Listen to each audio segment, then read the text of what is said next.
नमस्कार दोस्तों, मैं हूं विनीत पटावरी और मैं पुनीत गुप्ता। स्वागत है आपका सक्सेस की पाठशाला में।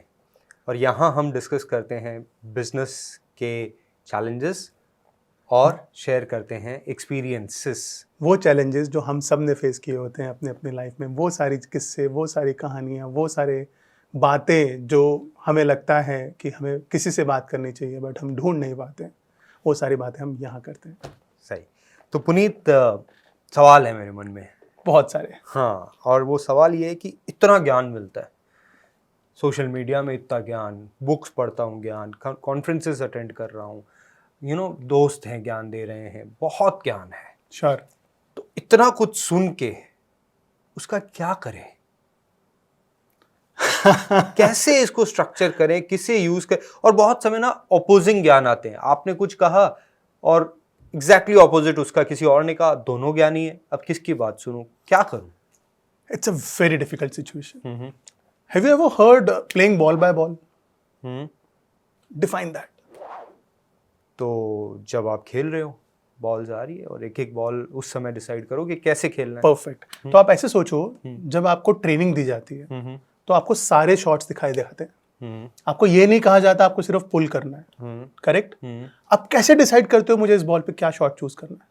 तो जिस तरह की बॉल है उसके हिसाब से आपका इंस्टिंक्ट ऐसा हो जाता है, आपका अंदर का माइंड इतना स्ट्रक्चर हो जाता है कि आपको पता चलता है कि ये बॉल पे मुझे ये शॉट चूज करना है। वो तो जब इंस्टिंक्ट डेवलप हो जाए तब, correct. During the training phase तो मुझे बताया जाता है ना, इसे ऐसे खेलो, इसे ऐसे खेलो। तो कैसे पता चले? कोच सिर्फ ये बता सकता है कि कौन कौन से शॉट्स खेले जा सकते हैं।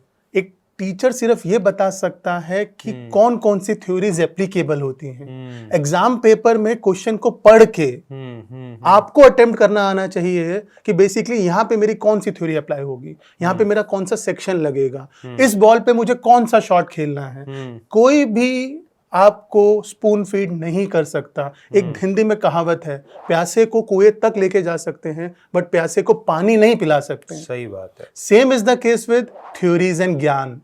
आपको जब ज्ञान अर्जित करना है, जब आपको ज्ञान लेना है, तब आपको ये नहीं सोचना है कि वो कहाँ यूटिलाइज होगा। तब आपको ये सोचना है कि जो मिल रहा है, जैसे मिल रहा है, उसको अच्छे से समझूं।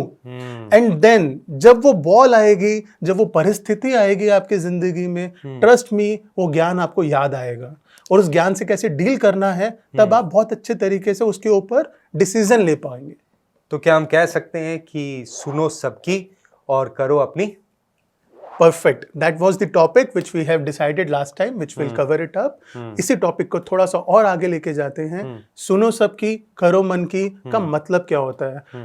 इसकी स्टोरी एक बहुत इंटरेस्टिंग स्टोरी है। अच्छा। If you would allow me, I like to share it with everyone. एक बार एक बाप और बेटा एक गधे के साथ गांव में जा रहे थे। करेक्ट। बाप को लगा कि बेटा थक गया है, क्योंकि बेटा छोटा है, तो उसने उसको रिक्वेस्ट किया, आप प्लीज गधे पे बैठ जाइए और हम चलते हैं। बेटा बैठ गया। 10 कदम आगे चले, एक गांव वाला मिला और उनसे पूछा, कैसा बेटा है? हंसी उड़ाई।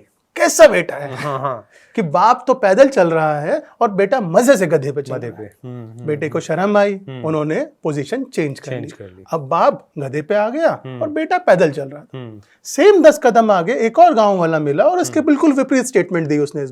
इस बार थॉट प्रोसेस ये था कि कैसा बाप है, छोटे बच्चे को तो पैदल चला रहा है और खुद मजे से गधे पे बैठा हुआ। अब उन दोनों को क्या करें? उनको लगा कि अब हम दोनों पैदल चलते हैं। सही है। फिर एक और आगे एक इंसान मिला। कैसे लोग हैं, गधा पैदल चल रहा है और खुद साइड में पैदल चल रहे हैं, उसके ऊपर नहीं बैठ रहे। वो लोग इतने परेशान हो गए, उन्होंने गधे को कंधे पे उठा लिया और चलने लगा। सो दैट्स द प्रॉब्लम कि आपको किसकी कब कहाँ क्या सुनना है, उसको कैसे इम्प्लाई करना है, उसको कैसे दिल पे लेके जाना है, ये सब चीजें बहुत ज्यादा इंपॉर्टेंट है। आप हर चीज को अपने दिल पे नहीं लेके जा सकते। आपको ये एनालाइज करना बहुत जरूरी है स्टोरी में कि थका कौन हुआ है। इस देयर अ पॉसिबिलिटी कि 10 मिनट बाप बैठ जाए और अगले 10 मिनट बेटा बैठ जाए?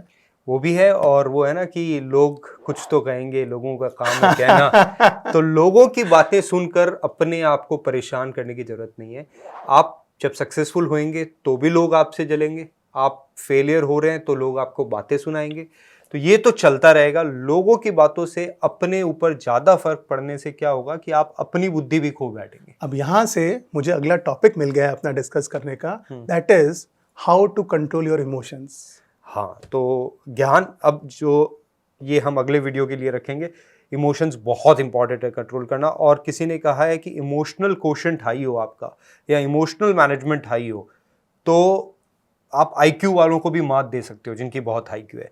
और मैं कहीं सुन रहा था कि आपको इमोशनल कोशेंट के अगर जीते जागते एपिटोम चाहिए तो वो है हमारे प्रधानमंत्री नरेंद्र मोदी जी। तो इस विषय में कभी और चर्चा करेंगे, क्योंकि एक सवाल मेरा पिछले टॉपिक से है, वो मैं आपसे पूछना चाहता हूँ कि जो ये ज्ञान अर्जित होता है इधर उधर से बहुत सारी जगहों पे हमें, या तो इसका इम्प्लीमेंटेशन जब हम करते हैं, अब इम्प्लीमेंटेशन के समय पे आता है कि आपने कहा कि आपको अपनी बुद्धि का इस्तेमाल करना है जो आप करोगे, लेकिन एक होता है ना एक अकाउंटेबिलिटी, या मैं जो सीख रहा हूँ मैं उसे भूलूं नहीं, राइट? ये कैसे इंश्योर करें? क्योंकि इतनी चीज़ें सुनते हैं, आधी चीज़ें दिमाग में रहती है, आधी चीज़ें उड़ जाती है। जब सुनते हैं तब लगता है अरे यार ये तो, इससे तो ज़िंदगी बदल जाएगी, लेकिन जब इम्प्लीमेंट करने का टाइम आता है तो वो बात दिमाग में नहीं आती। इस बात से मुझे अगेन बहुत अच्छा किस्सा याद आया है। मैं कल एक अपने दोस्त के साथ बैठा हुआ था, who is a avid reader. Okay, he reads too many books, so he was sharing me his experiences. His thought process was कि पहले मैं साल की 40 बुक्स पढ़ता था, अब मैंने साल की 10 बुक्स पढ़ना शुरू कर दिया। मैंने कहा तो नुकसान हो गया, 40 से 10 पे आ गए। कह रहा नहीं, मैंने उन 10 बुक्स को 4-4 बार पढ़ना शुरू कर दिया।